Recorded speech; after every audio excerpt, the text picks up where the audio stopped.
you, Andre.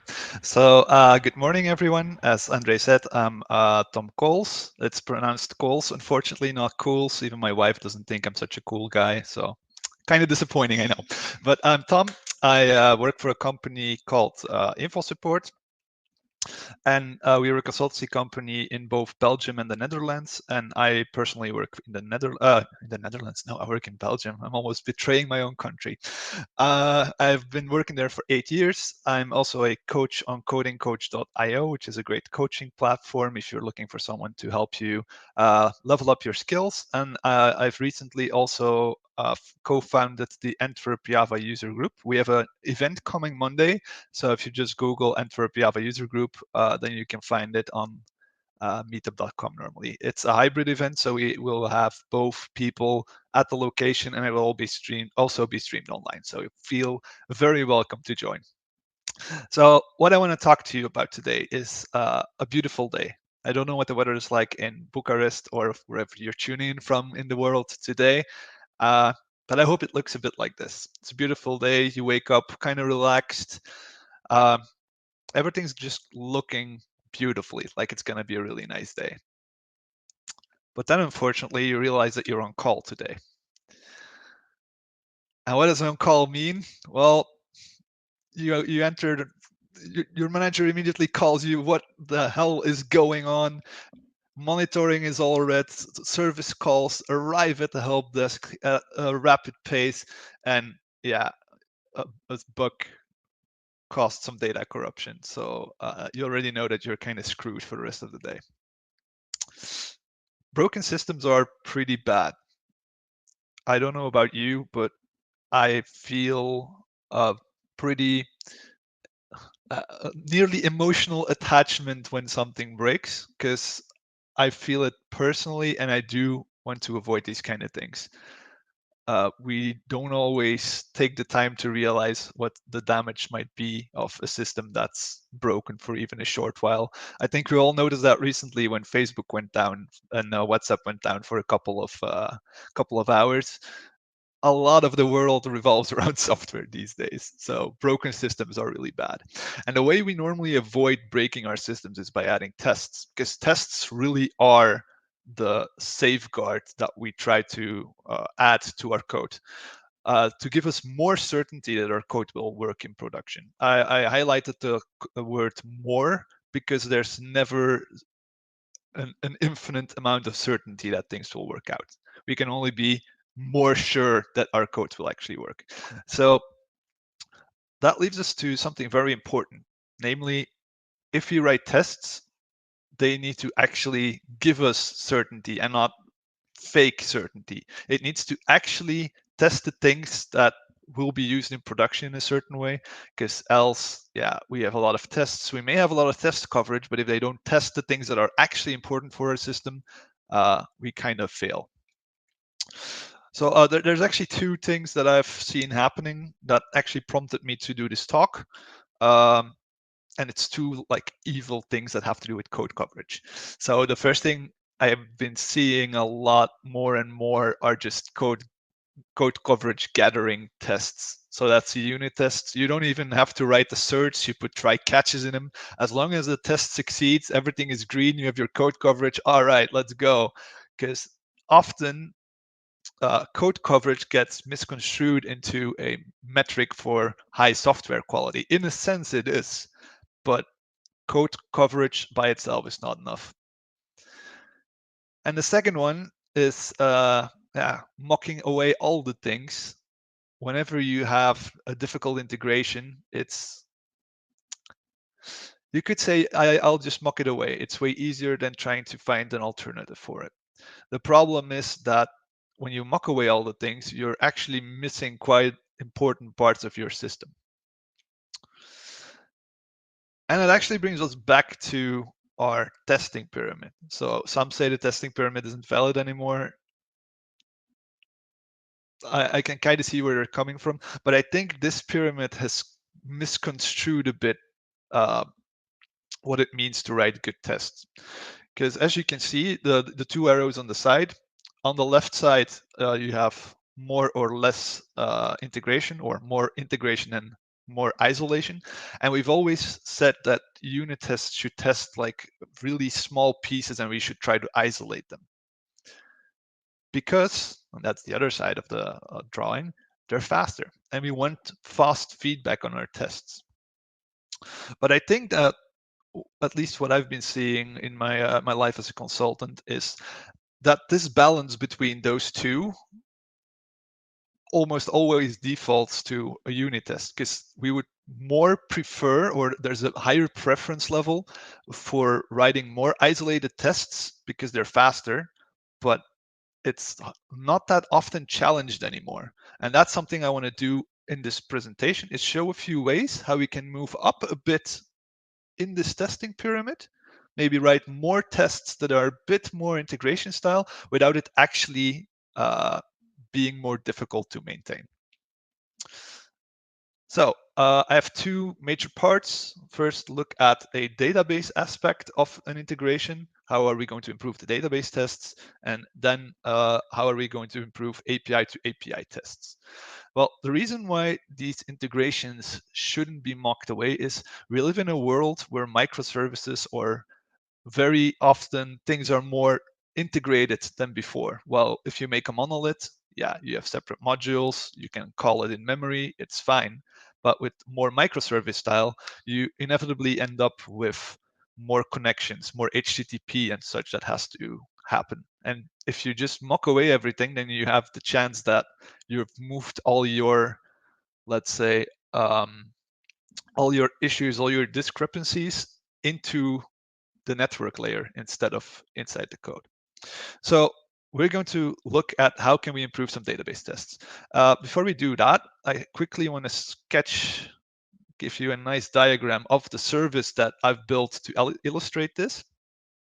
So we will be using Spring Boot, and it's actually, I don't know if anyone has ever been in Antwerp, but we have these rental bikes where you can, with a card, check out a bike, then it's yours for half an hour. And then when you arrive at a certain station, you click it back in and you check out. And then it is, well, the bike is returned and that's how you use it. So it's a shared rental bike thing. So this will be a system where we have a Spring Boot service that will go check the status of all the bikes. So there's an API available to give you the details on all these bikes, where they're located, how full is a certain station, and so on. So this is an API. And then we also have a database to save some different details. So how are we going to improve our database tests? Well, one of the things that already avoid kind of a mockist approach is to instead use an in-memory database. Namely, I think H2 is one of the more popular ones. What advantages does this actually bring? Well, if you mock away the entire database layer, then you're not using your GPA entities. So you will never know if what you write in your GPA entities will actually match on the table structure that you're envisioning. But there is a bit of a problem with the H2 database in my sense. Namely, the H2 database doesn't allow you to add constraints in a really easy way. Because what I often see happen is that H2, you can set it that it automatically creates the data structure for you. So you just have your Spring class, your Spring Boot application with some entity classes, and Spring will automatically use those that information to create your database structure in H2. But constraints and such are usually not taken into account that much. So what can we do to improve this situation? That is to use Liquibase. And Liquibase is a way to create your database structure. And that looks a bit like this. Oh, my chat just went into hibernation. That's not convenient. If you have questions, you can just drop them in chat. By the way, I have them open on a separate screen. So Liquibase. Liquibase is a way to, let me just zoom in on this one, define how something should be set up in your database. So for example, you have a changelog. I have dared to challenge the gods and put this in YAML instead of a more sensible structure like XML. What this basically means is this is a change set. You can give it a name, and then you can put your different columns in there as well. And the most important difference as compared to H2 is that this actually has a decent way to list the constraints that you want to put. So if you generate it from your code and you don't use something like Liquibase or Flyway, as I saw in the chat, to start up your database, then your H2 will just generate some data structure that might not even match what it's going to look like in production. So this kind of solves that, because this script will also be used to create your database tables in production. So whenever Spring Boot starts up, it will use this information, and it has like a checking mechanism, have I run the scripts already or not, to provision your database. So that's already a lot better. So when I run this one now, so this is basically a random Spring Boot setup.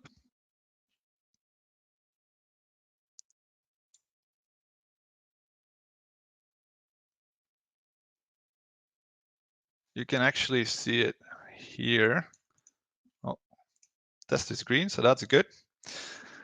You can actually see it here that it ran a certain change set correctly. Now, the great thing about this is that Liquibase can be used on any database, sort of an abstraction to run it wherever you need it. So if you in production use something like MariaDB, it will actually change it. Now, if I have another constraint, like for example, I want the station type of a Velo station to be non-null, then I can add that as well in a second migration script. Now when I run this one,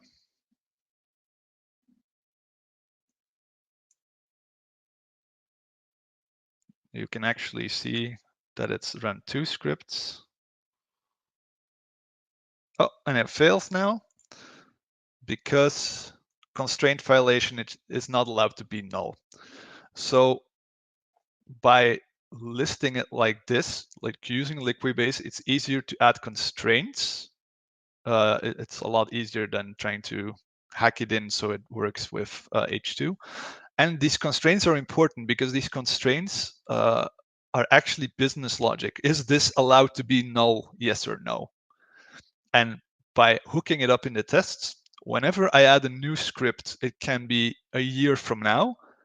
When I run my tests, it will actually pick it up in the tests if a new constraint is going to break your production code.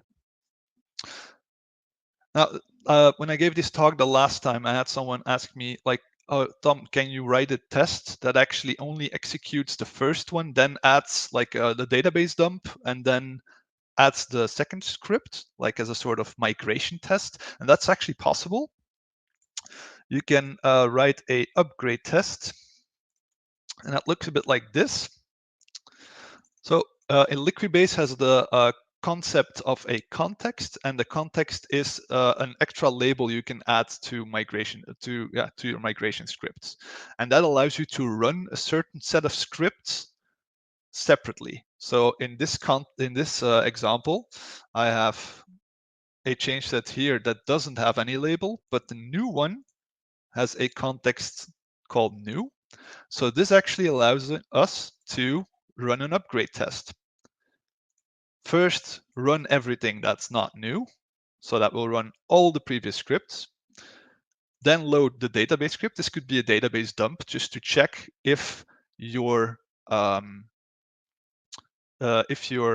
new scripts that you're adding might not break something in production. So that's a good test to do. And then run the new scripts that are involved in this version. So you can use version numbers for this, but I think it's a really nice strategy to see if actually you are going to break something with your Liquibase scripts, because often this is a step I see a lot of teams forget. So what do we get out of this? H2 and Liquibase. Well, we still have reasonably quick tests because it's still an in-memory database, but the database is now more alike than production. So you can have constraints, foreign keys, a lot of different, actually almost as good as the real thing. There's still a few problems. The startup is a bit slower, especially if your Liquibase scripts become a bit longer. Then, the way Liquibase works is on startup, it's going to check if which scripts have already run. But because you're using an in-memory database, it always starts fresh. This has its advantages, but also its disadvantages. And also, it's not the real database. So if you want to use specific PostgreSQL functions, that's also not going to work in an H2 database because it's not that. So there's a next step we can take there, and that's I hope most of you have already heard of this, but that's test containers. Test containers is actually a really great way to run Docker containers. So what the revolutionary part about test containers is, well, we have Docker now, and Docker is an easy way to run any kind of database, message bus, and so on. So I actually made a script a few years ago to, at the beginning of a test, start a container and at the end, kill it again. But yeah, then you have a whole life cycle thing you have to take into account. So what test containers actually does is exactly that. It's an easy way to start containers and to kill them again at the end of a test. So if we have a look at how that looks like, by the way, all the codes and all the links is available on one page in the end, which I will share at that point. So if we have a look at the test containers, what that looks like, by the way,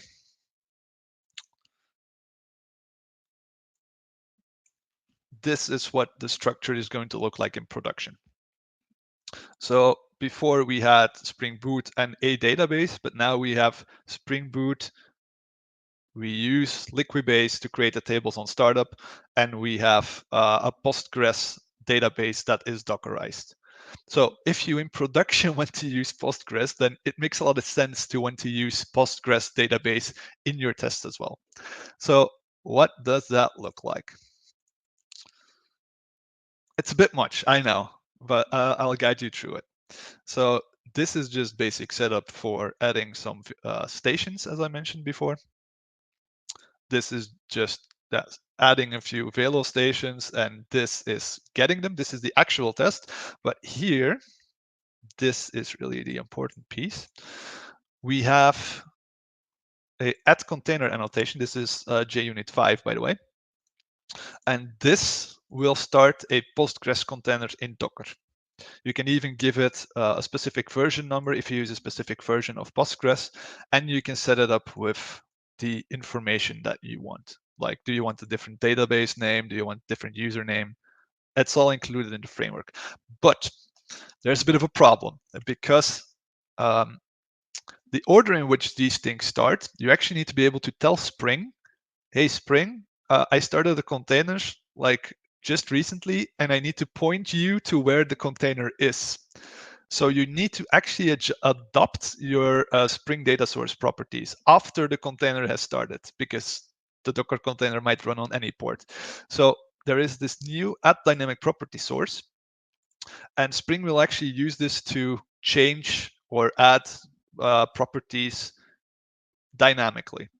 And you need this because this container, because it's running in Docker, you don't actually know on which ports it runs. But it has this thing, the get GDBC URL. So if you hate manually writing GDBC URLs, it just has a method for it. And I just give these properties to this registry, and then it will overwrite these properties when it runs the tests. So what does that look like? If I just run this one.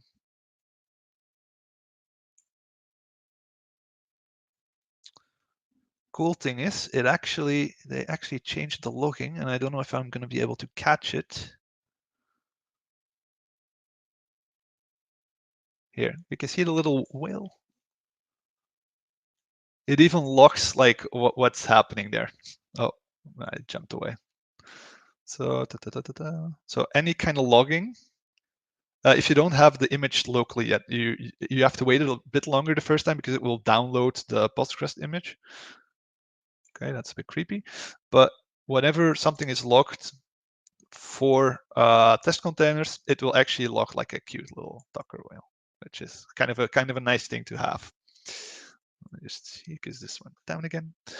So the test succeeded, and the crazy thing is this actually started the real Docker container that I'm going to be using in production. Well, it's starting the real database inside the Docker container. There might still be configuration changes, but we are now using the real deal. So if my code wants to use a certain Postgres function, we can now do that. So test containers, pretty cool stuff. You're using the actual database, so you have all the advantages of special functions, special indexes. If you have special scripts that need to run, you can do that. You can also test, and that's actually a pretty important one, if your Liquibase scripts are correctly executing for that database. So, or Flyway scripts. So they're pretty good thing to have, I think. And your database setup will be nearly exactly the same because you're using the same database, you're using the same Liquibase scripts to provision the database. So we're pretty close to the real deal now. It is slower. And this is why I started the presentation with the testing hierarchy. I think that we undervalue what it means to have a more integrated test, because this for me is obvious value. You have the real database, the real scripts, and so on, but it is a bit slower. So why is it slower? Because not only does it need to run Liquibase, it also needs to start up these Docker containers. There is a good way to reuse the Docker container. So if you have, let's say, 100 tests that use the Postgres database, then you can start it up once and then run the tests, and then it will close itself down, or you just keep it running on the test server. That's also a possibility. So it is a bit slower, but I think that's the balance that we need to find. Is a bit slower really a problem if it gives us a lot of additional value? It does, and this is usually a big a big concern when talking about testing. It does require something extra to be installed on your build server, and that is namely Docker. Without Docker, the test container library can't work. But that seems like a small sacrifice to me for what you are able to get from this. By the way, if you have any questions, the chat is still open. So if you want to stop me or have and else you can still message me later. If you think, oh yeah, test containers is just one of those frameworks that are popular for a short time and then they disappear, it is actually now backed by a company called Atomic Jar, and a lot of the original developers of test containers, which was originally just an open source framework, have joined this company to keep working on it. So it is something that I can, as a consultant, can recommend for the long run. So we've looked a bit at the databases, how we can improve those, shown you how you can test your Liquibase update scripts. How can we improve the API tests? And one of the ways is actually really obvious if you think about the things I just said. You could use a test container for your APIs. So if you have an integration with a different system and a Docker container exists for that other system, then it might be a good idea to actually run it inside a test container as well, because then you have exactly the same thing as what you're going to be talking to in production. Now, there's upsides and downsides.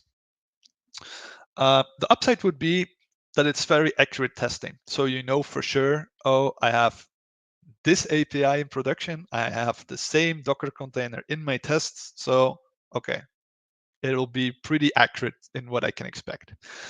And it's relatively easy to maintain changes on the API. So if you use tag latest, for example, then it will get the newest Docker container and you're always in sync with your API changes. So if the other team or the owner of the API changes their API or something, add a field or whatever, then you can pull it in and have it inside your tests register as well. Now there's the downside. First, is whatever you're talking to available in a Docker container, or can you put it in a Docker container? That's always a big question. And you also have transient dependencies that you have to take into account. For example, what are you going to do if API container actually depends on database itself, then you get kind of stuck here. But what is it actually really amazing for is you have an extra module in test containers. Now let me just see if I can find the one that I mean. For example. So test containers is complex enough. Well, it's easy, but it allows you to make more complex setups by defining a network. And you can create a network between different containers in your tests. Bit tricky, but it's doable. And you have a module called ToxiProxy. And if you don't know what ToxiProxy is, that's actually a proxy that's toxic. So the name is really well chosen. So what it does is you put ToxiProxy between your client and whatever the thing is you're trying to connect to. It's TCP, so it can be an HTTP service, it can be a database, it can be anything. And what ToxiProxy allows you to do, and that's actually what you see here, is you can add latency.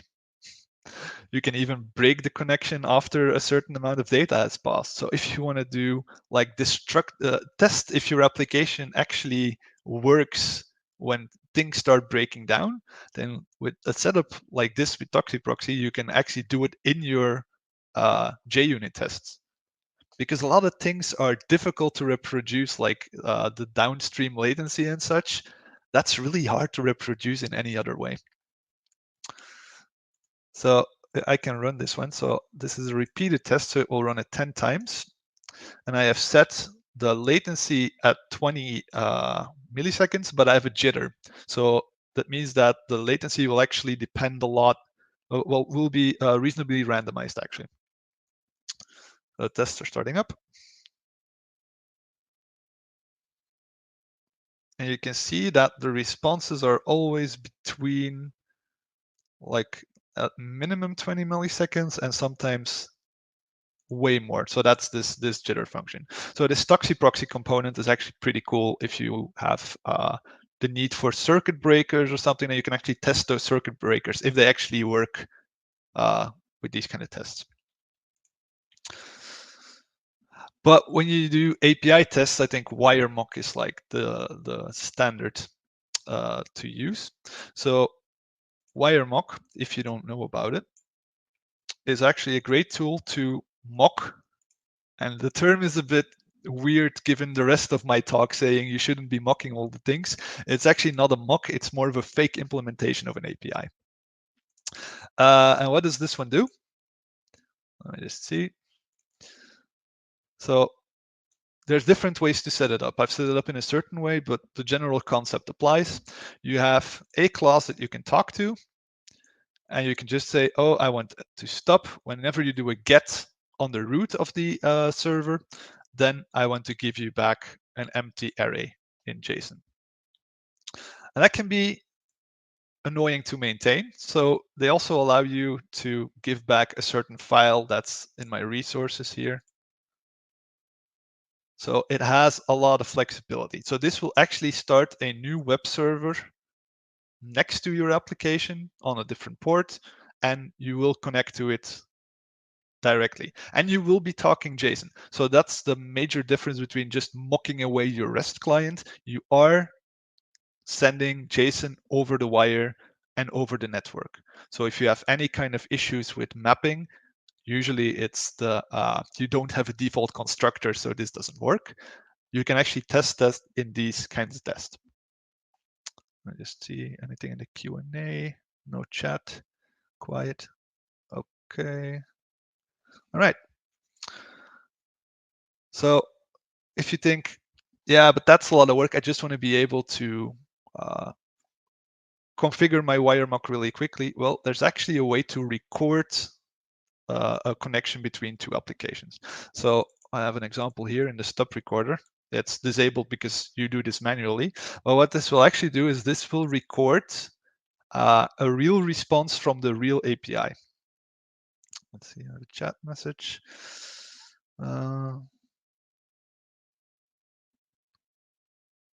WireMock is great, but not when you are writing the endpoints or body. This does not guarantee that it will work for production. Yeah, that's true. So one way to avoid it, to write the body and the response yourself, is by recording it. So this will actually go out to the real API where the data is for those Velo stations, and it will save it into a mappings folder. So I can run it here.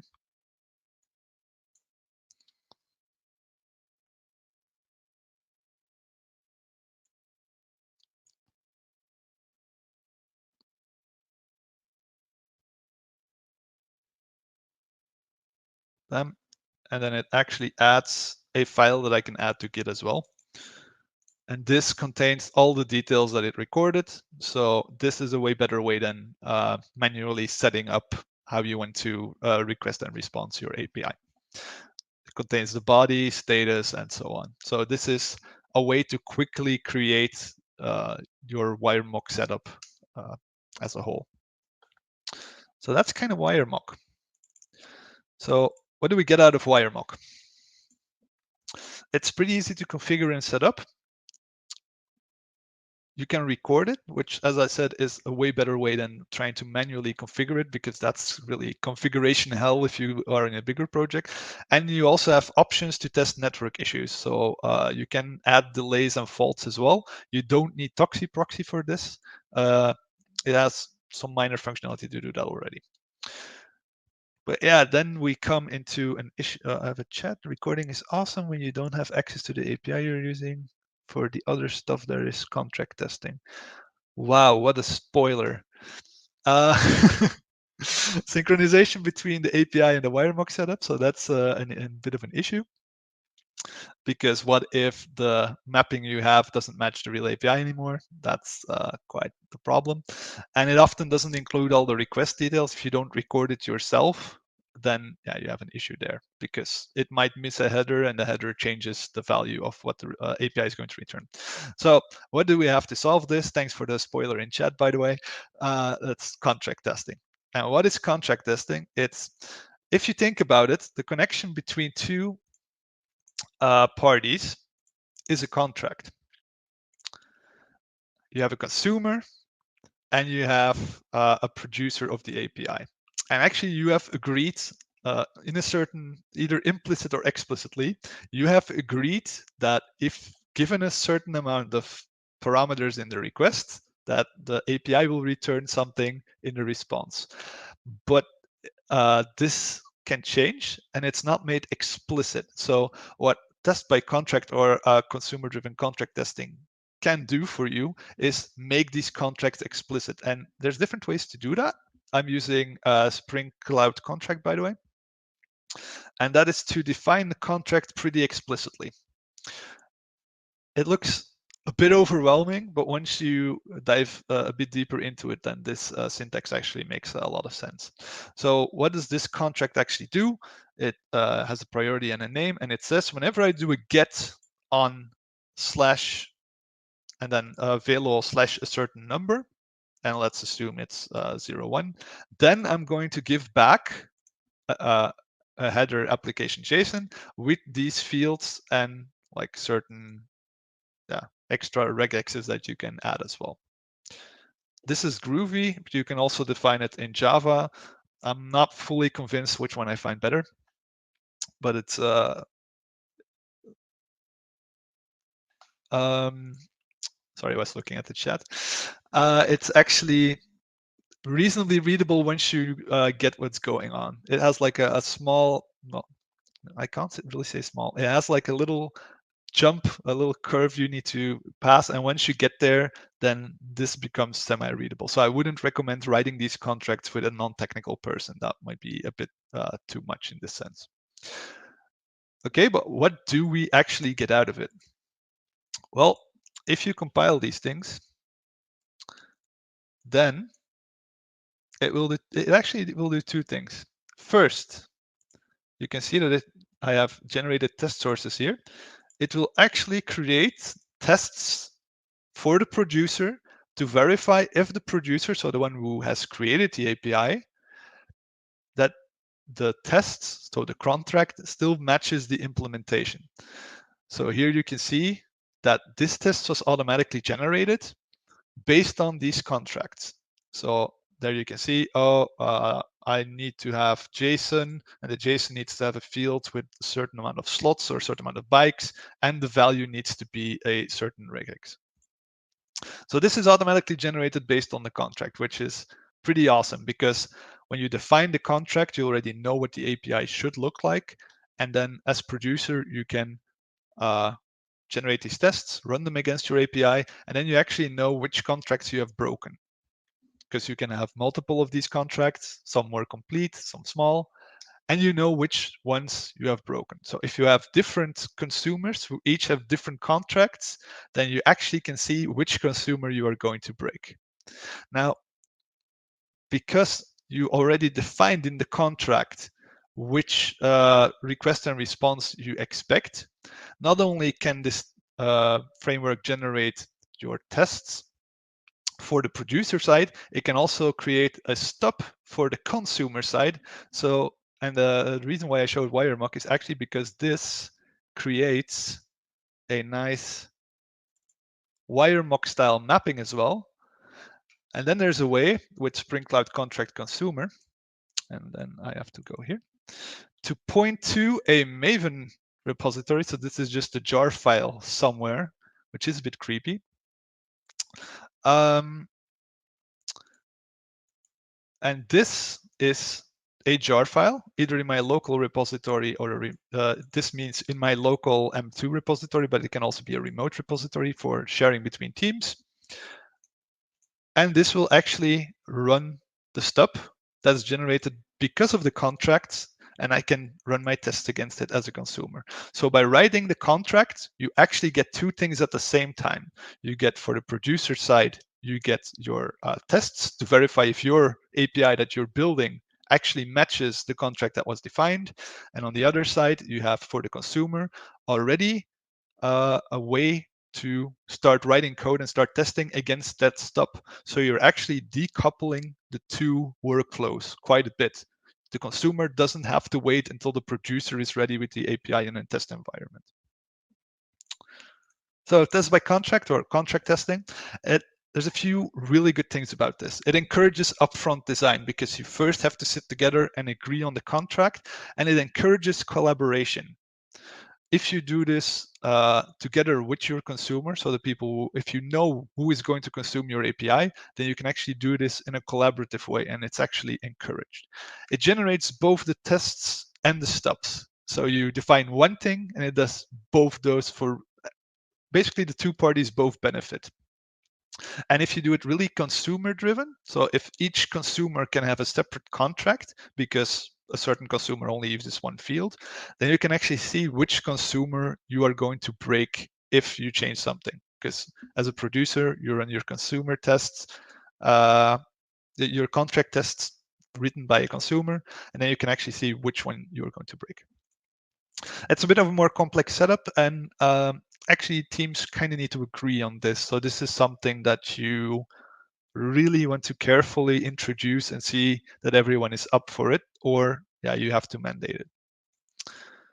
So in this presentation, to round off, I've said that tests are a safeguard and they give us more certainty, but we often fall back to mocks and mocking things away. And I hope that with showing you these tools that I've given you a bit more inspiration on how you can write your tests a bit more integrated, maybe a bit slower, but with way more context and actually more correct in a certain way. So if you go home, or if you are at home in these times, if there's one thing you take away from this presentation, then it should be that improve your tests regards to cost benefit. If you spend 20 hours writing mock tests that actually don't test any real problems, so you're just testing getters, then maybe it's time to introduce one of the other things. Because if your tests are bad, then you can't really sleep well at night. Because I don't know about you, but I really need good tests to be able to sleep at night. So that was it. I'd like to thank you for being at my talk. I will share the link on Twitter if you follow me. And this is the talk page where my slides will be, and also links to all the codes. And yeah, all the information that I have on this topic. So thank you very much for joining, and I hope you all have